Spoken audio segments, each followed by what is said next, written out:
Hello guys, welcome to our new blog. और आज हमारी गाड़ी चल पड़ी है मध्य प्रदेश, कटनी से मात्र 70 किलोमीटर दूर शारदा माता मंदिर मैहर। स्टेशन से बाहर आते ही कई सारे ऑटो वाले मिल जाते हैं जो सिर्फ 20 रुपए में माता के मंदिर तक ले जाएंगे। क्योंकि हमें स्टे नहीं करना था, सेम डे हमारी ट्रेन थी जबलपुर के लिए, इसलिए हमने कोई होटल बुक नहीं किया। पर यहाँ काफ़ी अफोर्डेबल प्राइस पर होटल और लॉज अवेलेबल है जहाँ आप स्टे कर सकते हैं। ऑटो वाले भैया ने बताया कि जहाँ से हम प्रसाद लेंगे वहाँ पे हम अपना लगेज छोड़ सकते हैं, जिसके लिए कोई एक्स्ट्रा चार्जेस भी नहीं देने पड़ेंगे।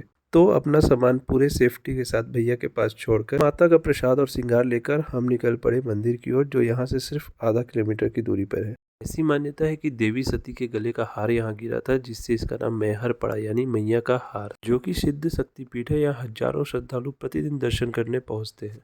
मंदिर तक पहुंचने के लिए लगभग 1100 सीढ़ी चढ़नी पड़ती है, पर हमारे पास समय कम था, इसीलिए हम रोपवे से गए, जहां काफ़ी लंबी लाइन थी। अगर आप इस लंबी लाइन में नहीं लगना चाहते और अपना समय बचाना चाहते हैं तो आप रोपवे की टिकट ऑनलाइन बुक कर सकते हैं। हमारा टोकन नंबर अनाउंस होते ही हम आगे चेक इन काउंटर पर, जहां हमारे टिकटों पर स्टाम्प लगाया जा रहा था। टिकटों पर स्टाम्प लग ही रहा था कि हमारी नज़र पड़ी चेक इन काउंटर के पीछे लगे बैनर पर, जिसमें माँ शारदा का इतिहास लिखा हुआ था। कहते हैं यहाँ पहले बलि भी दी जाती थी, पर जैन दर्शनार्थियों के प्रभाव से 1922 के बाद यहाँ के राजा ने बलि पूरी तरीके से बंद कर दी। अब हमारा नंबर आने वाला था, तो आते जाते इन केबिन्स को देखते हुए हम करने लगे अपनी बारी का इंतजार, और फाइनली हमारा नंबर आ गया और हम फटाफट बैठ गए अपने केबिन के अंदर। चित्रकूट पर्वत के शिखर पर माता के मंदिर तक पहुंचने के लिए हमें यहाँ से लगने वाले थे सिर्फ 3 मिनट।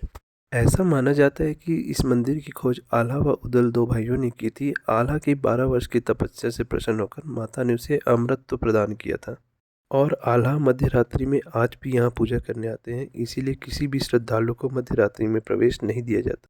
इन ऐतिहासिक कहानियों को सुनते हुए और चित्रकूट पर्वत की सुंदर सुंदर वादियों को देखते हुए आगे बढ़ते जा रहे थे, जिसमें काफ़ी मज़ा आ रहा था। और अब मंदिर आने ही वाला था, और यहाँ ऊपर से दिखता है मैया शहर का पूरा व्यू।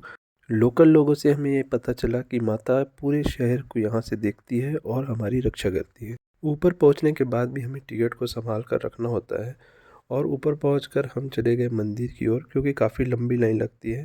अगर आप रोपवे से आते हैं तो इस रास्ते से होकर मंदिर तक पहुँचना होता है। फाइनली हम पहुँच गए मंदिर तक, और यही है माता का सुंदर मंदिर, जिसके अंदर माता विराजमान है, और श्रद्धालु दूर दूर से माता के दर्शन के लिए आते हैं। सुबह का टाइम है, इसीलिए भीड़ थोड़ी कम है। अपनी खुशी और एक्साइटमेंट को जाहिर करते हुए जय माता दी बोलते हुए हम भी लग जाते हैं लाइन में। जय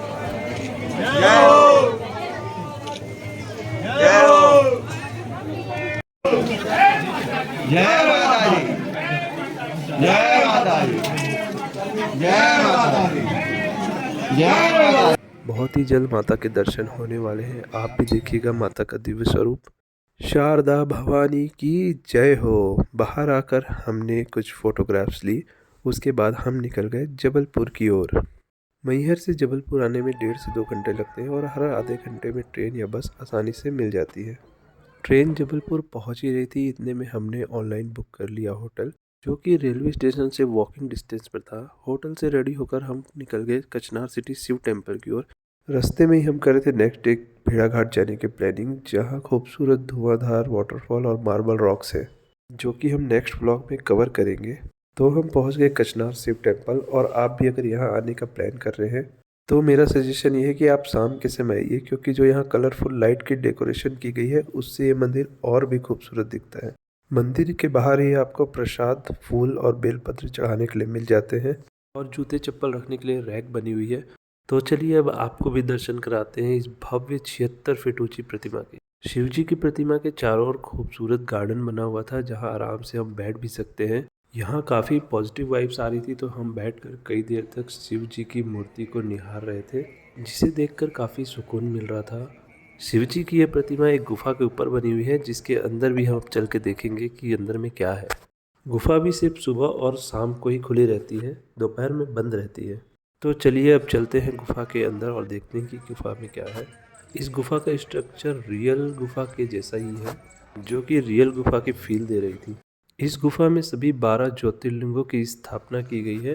सबसे पहले हैं गुजरात के श्री सोमनाथ ज्योतिर्लिंग, जो पुष्प और बेलपत्र लिए थे वो बारी बारी से सभी ज्योतिर्लिंगों पर अर्पित करते गए। दूसरा ज्योतिर्लिंग है आंध्र प्रदेश के श्री मल्लिकार्जुन, तीसरे नंबर पर विद्यमान है उज्जैन के महाकालेश्वर बाबा श्री ममलेश्वर। पाँचवें नंबर पर है देवघर के बाबा बैजनाथ।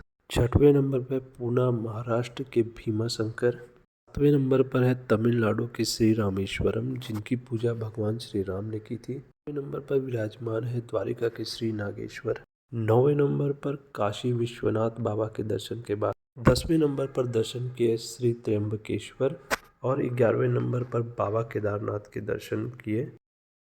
और इसी के साथ गुफा के अंतिम छोर पर बैठे बाबा कृष्णेश्वर के दर्शन के पश्चात हम आ गए गुफा से बाहर आकर हमने प्रसाद चढ़ाया और शंकर जी की पूजा की। शिव जी की प्रतिमा के ठीक सामने विराजमान है नंदीदेव, जो कि अपने आराध्य को निहार रहे हैं और ये दृश्य बहुत ही मनमोहक लगता है। इसके साथ आज का व्लॉग कंप्लीट हुआ। अगले व्लॉग में जबलपुर की और लोकेशंस कवर करेंगे। Please like, share and subscribe.